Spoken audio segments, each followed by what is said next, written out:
Cara untuk kita membudidayakan azolla ini sangat mudah. Semua orang pasti bisa dan tidak terlalu banyak butuh perawatan. Pertama, kita siapin wadah untuk air. Untuk wadah ini bisa kita buat kolam.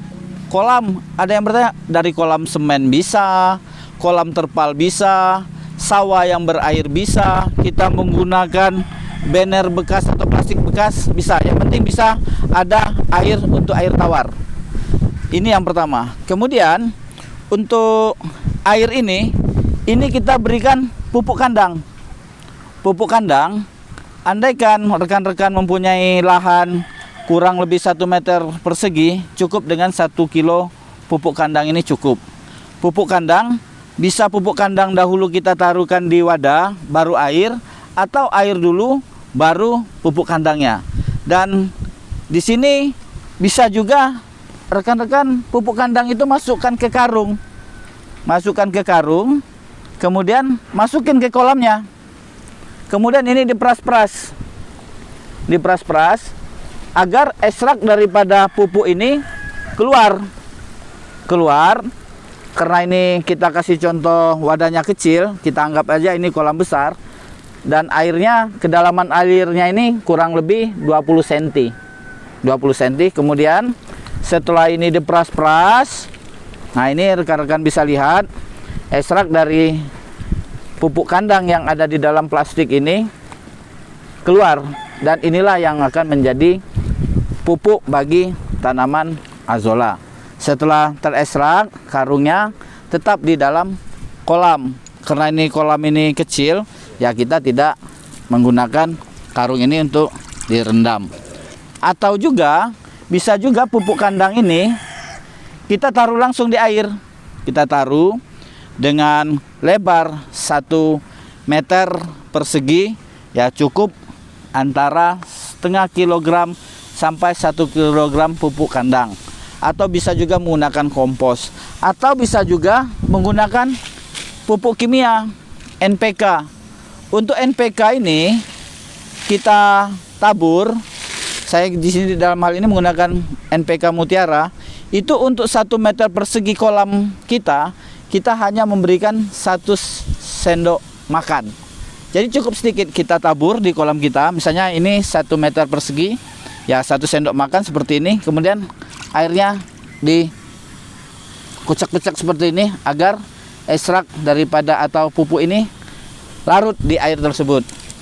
Kalau kita menggunakan pupuk kandang, langsung saja kita taruh di air, sudah kita aduk-aduk seperti ini biar merata di airnya. Kemudian setelah kita anggap ini sudah siap, kita taburkan bibit azolla. Bibit azolla kita taburkan, cukup sedikit saja. Cukup sedikit saja, karena ini wadahnya kecil. Ini di dalam waktu 1 minggu akan padat. Dan azolla ini bisa berlapis-lapis, sampai 4 lapis dia tingginya. Dan inilah yang kita buat di sini. Tetapi di dalam hal ini, untuk rekan-rekan bisa lihat, kami menggunakan kolam dari terpal dengan ukuran 3,3 meter kali 9 meter. Ini dalam waktu seminggu, dulu kami hanya taburkan kurang lebih 1/4 bibit ini, sekarang sudah penuh. Dan ini sudah berapa kali kami panen.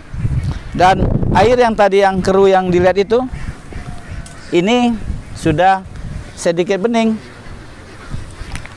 Kemudian kalau kita sudah memanen azolla ini untuk airnya, air di kolam ini kita aduk agar ekstrak dari pupuk kandang yang di dalam ini naik lagi ke atas untuk menjadi pupuk ini. Dan jika kita lihat pertumbuhannya sudah agak lambat dan warna daripada azollanya sudah pucat, berarti dia kekurangan pupuk. Untuk airnya nggak usah kita ganti-ganti. Tetapi persoalannya untuk azolla ini, karena dia ini mengapung di atas air.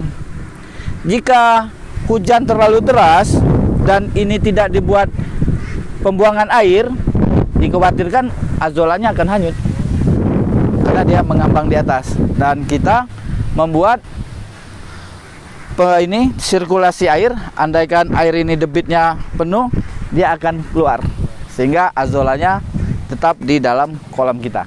Untuk masyarakat Aceh, kalau jeli, ini azola ini banyak di sawah atau di sungai-sungai mati atau di danau-danau.